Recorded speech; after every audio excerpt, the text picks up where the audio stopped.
Whatever you need, the only thing I will ask you to have for this class is wall space.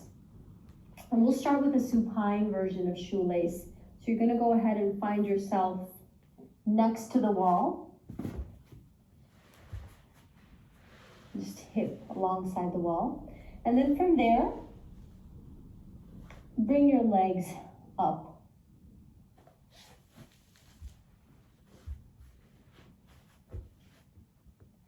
Take a moment to wiggle your toes, wiggle your ankles. We're going to hold each side for 2 minutes. So for the sake of this class and our time together, we won't do really long holds. It can still sometimes feel a little bit deep. Please remember, you don't need to wait for me to let you come out of the pose. You can come out of the pose whenever you feel is necessary. Let's go ahead and bring the right ankle over the left thigh. And then from there, start to bend the left leg. Depending on how far down that left heel slides, there's more intensity. If that heel is up towards the sky, it'll be less. It'll ask for less external rotation. And if it goes further down, you're going to see that that leg starts to come closer to you. So obviously it's requiring more flexion and more external rotation. Once you're here, if you feel, instead of this stretch, or maybe sometimes you can feel both as well, but if the feeling of pinching in the front part of your thigh is really intense and it overtakes any other sensation in the pose, then you might want to back off with how far down that heel is going. And you can also play with swaying your hips from side to side.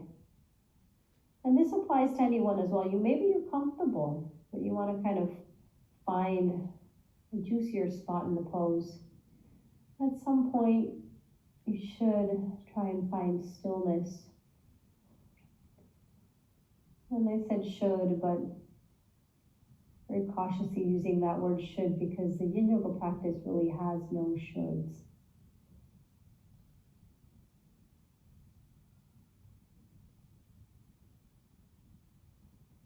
And stillness will allow us to become quieter.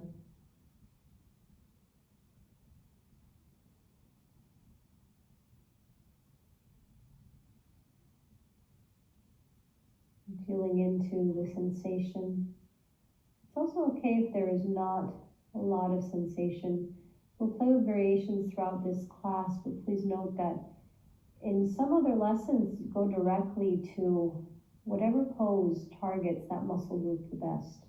I'm kind of riding us through different poses to help us feel them, understand them,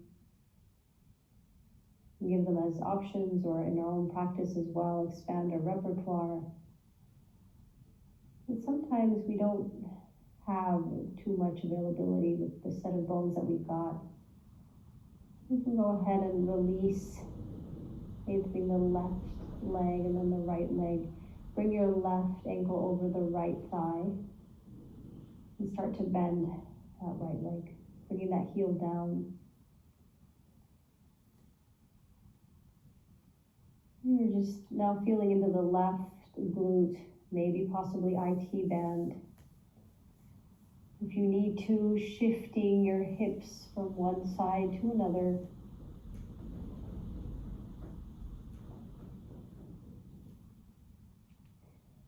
If your knee hurts, please also take note that this isn't a pose that looks to target the knees. There are no such poses that are knee openers. So if at any point you feel your knees, please back off. Usually the supine versions of the poses are much more accessible to all bodies.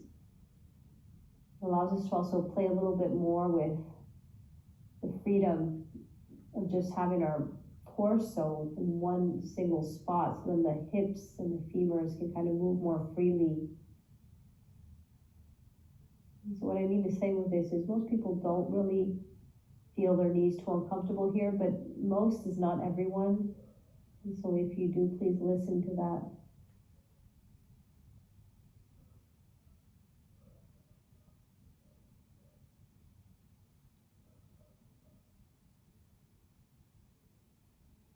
At some point we become quiet in our still point.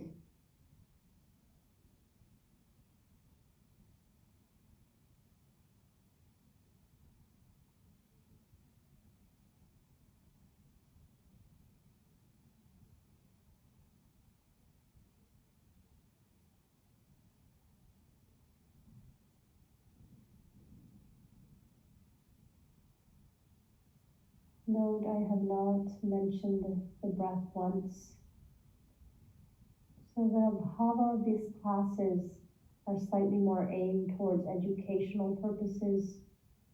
So there's some things I don't mention or go into, but in your class or in your practice, if you work with the breath in a certain way, you can always allow it to come into this practice.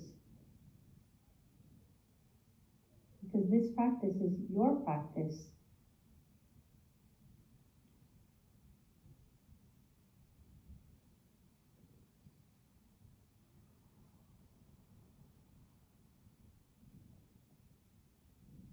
And coming out of the pose, this time you will just take a moment to feel. You're taking a short rebound.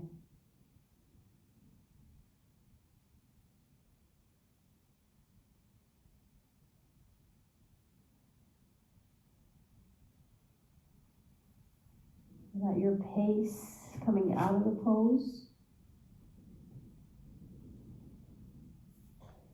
So for the next pose, we'll work again with, because throughout the whole class, we're working with external rotation. We're working in the deer pose. So deer pose as well is one of those poses that for some people is the best option. For some people in one pose, there may just be two poses that work. For other people, all the poses work in a certain way. They target different areas of that muscle group. So just keep that in mind as well. I'm walking you through various poses. It could be that your body just wants two of these poses. Deer pose, we're going to start by being seated. There are various ways to go into this pose. You're going to just allow the left leg to remain forward, and you're going to bring the right leg back. So the right leg back, notice the right leg, if you're familiar with yin yoga poses, then you know that this is like a half frog pose. This leg is an internal rotation, this leg is an external rotation. But the back leg can do whatever it wants in regards to how it's positioned. It's not knee in line with the hip. Maybe your knee's a little bit further down. Maybe that leg goes all the way back. And now we're going into a swan pose. We can work with swan or deer pose as well here. So go ahead and find whatever position you need. I have not mentioned anything about how the front leg has to be as well. The tibia does not have to be parallel to the edge of the mat. It can be however is most comfortable for you, as long as you feel a stress and a stretch on the left glute. So find your pose, fold forward. Use any props that you usually use to be in the pose, whether it's some form of block underneath your forehead, or a bolster underneath your chest, or a bolster underneath your hips. I'm not too concerned, we're not at all concerned, better said, with the hips being parallel to the earth. As long as I feel the stress in the target area, then I'm in the correct pose. And for exploratory reasons, you could move your torso as well from one side to the other and see if that adds anything to the pose.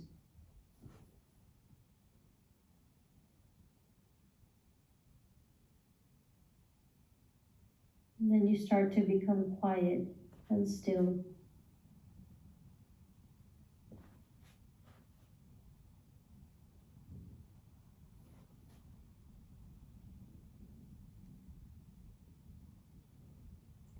Note the sensation is just a very slight tug. It shouldn't be anything that's bringing up either a rapid breath or a holding of the breath. Should be comfortable enough to hold. When we are doing short holds, sometimes you can tell more when it's a 3-minute or a 4-minute hold.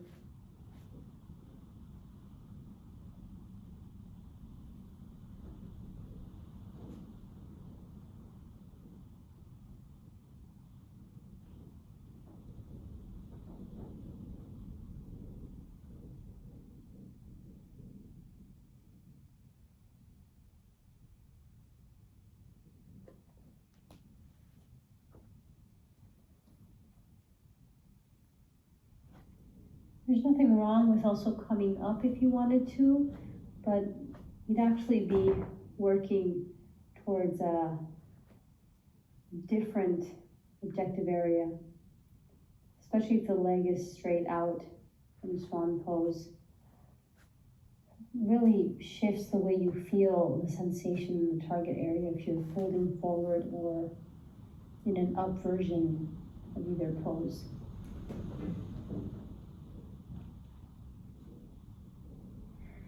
And coming out of the pose, pushing into your arms, lifting your spine up. You can go ahead and bring that right leg forward. Straighten both legs in front of you. Just lean in towards your hands. Kind of a reclined, I often refer to this pose as a reclined seat.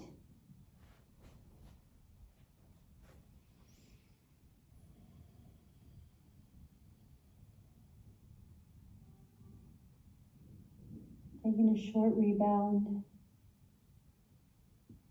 and preparing to work towards the other side. So now you'll bend the right leg, whatever angle it needs to be, as long as your knee doesn't hurt. And then go ahead and bring that left leg back. So I am guiding which side you're doing, simply to just help you kind of stay on track with indications of where the target area is. Most times in a big group, this isn't too important for me. I'll just guide one side as a general way for you to know that it's okay if you're working with a different side as well, as long as you do both sides. It's also okay to do each side in a different way. So you could have chosen deer on one side, and if you notice on the other side that there's more range of motion, you can actually do maybe swan in that side.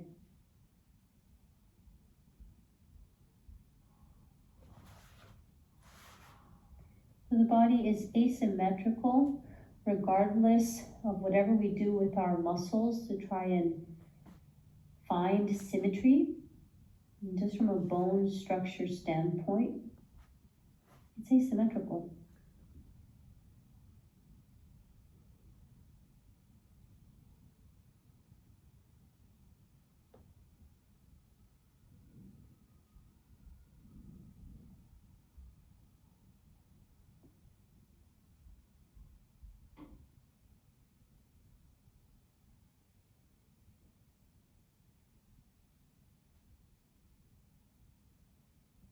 We're finding stillness in the pose. And stillness isn't just outward, more importantly, inward.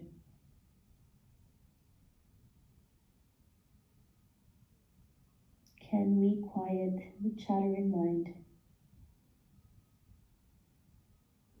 And sometimes this actually requires becoming very comfortable with and familiar with the chattering mind. What occupies it? What does it like to talk about? And what are the recurring thoughts? Without too much inner dialogue about it. As soon as you notice that you're connecting to the mind and creating a whole inner monologue around it, coming back to the body and the breath. And that's what will bring that inner sense of silence.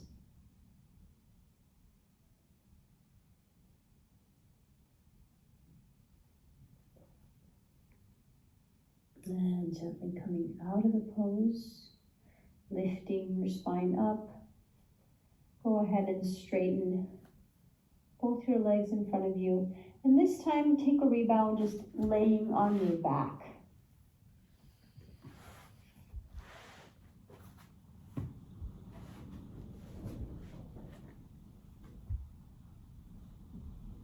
So of course, when we work with shoelace, it's majoritarily asymmetrical poses that we're walking through.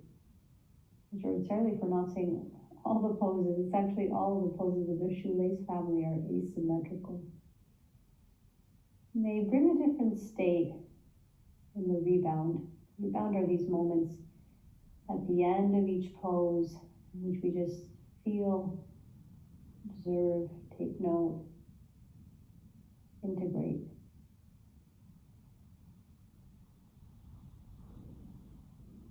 The body is always, really your mind is always receiving input from the body, from the external stimulation.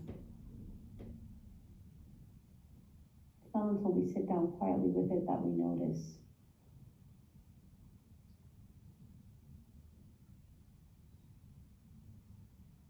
And you're going to gently come back up towards a seated pose, resting on one side, pushing your hand into the ground, coming back up.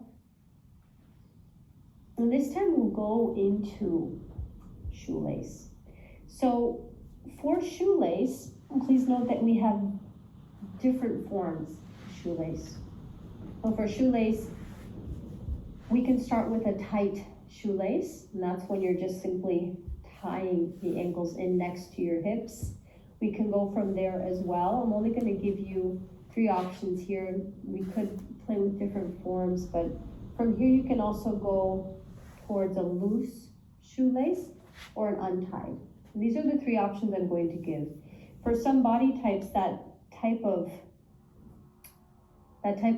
adduction towards the inner line of your body is very comfortable. For some bodies such as mine, you can see my knees immediately they don't align like that. There are various factors as to why that is. One part is bone structure. There are things in regard to tissue and proportion that also affect this. So that's why I'm giving options.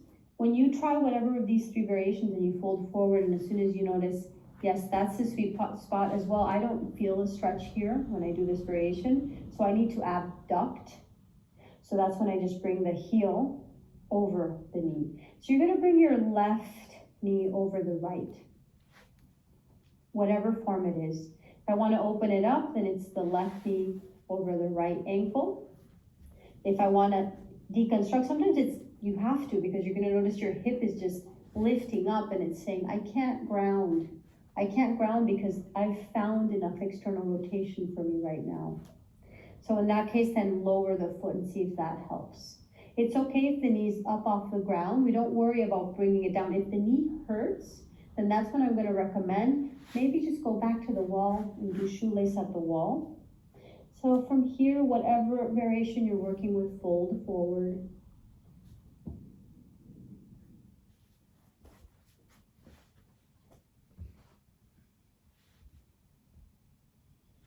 You can play with your torso here as well, moving it from one side to the other. So you don't have to wait for me to allow you to explore the pose, just like you don't have to wait for me to invite you to come out of the pose. This is your body and your practice.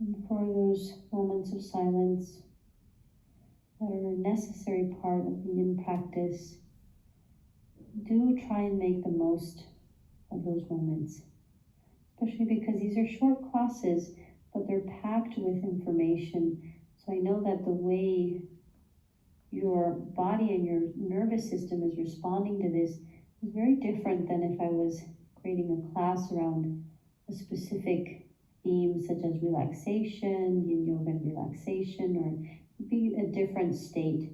We are really using our time together to learn.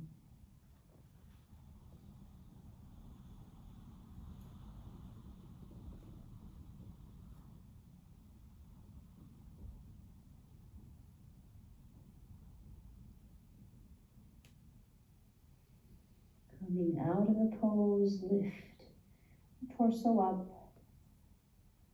Rest for a moment on your hands. And straighten the left leg and then the right leg. A short rebound here.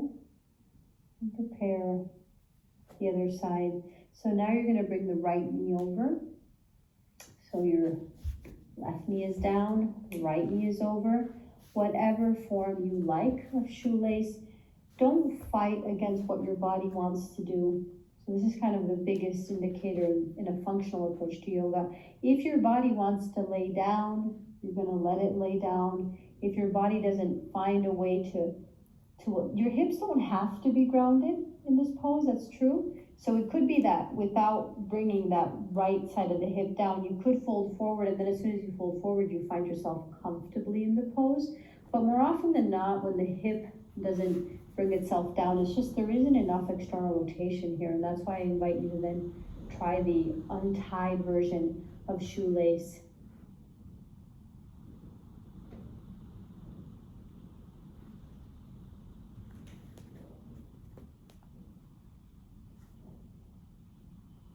And as you fold forward, you can move your torso from one side to another. You can place a block underneath your forehead, or use your arms and your hands the way I'm doing.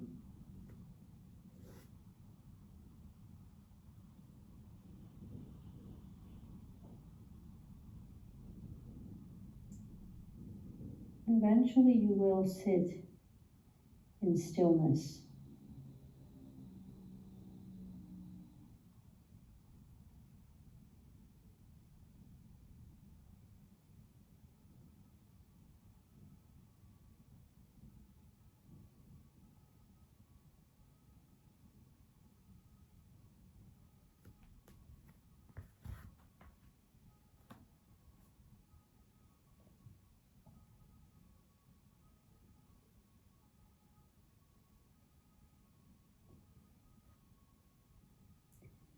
Your breath should feel gentle, soft.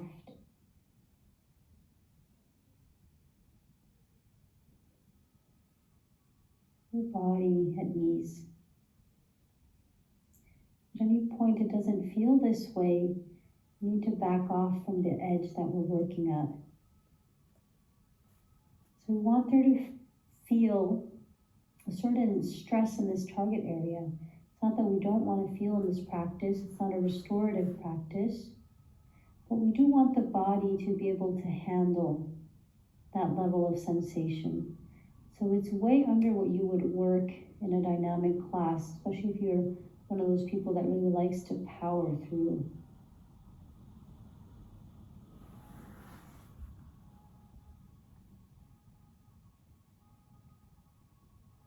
And gently coming out of the pose. Go ahead and straighten both legs out in front of you. Lay on your back or remain seated, depending on how you like for the end moments of this session.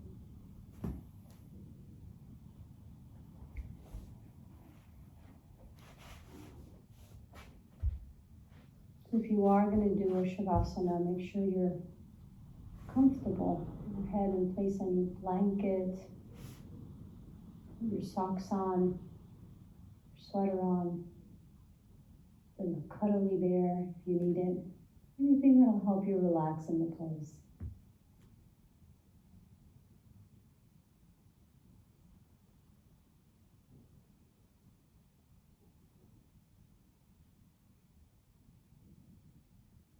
You can stay as long as you like in Shavasana. And if you're seated, I invite you to really pause for a moment here before you go back to your regular activity or before you continue on with the exercises suggested here to do at the end of this class.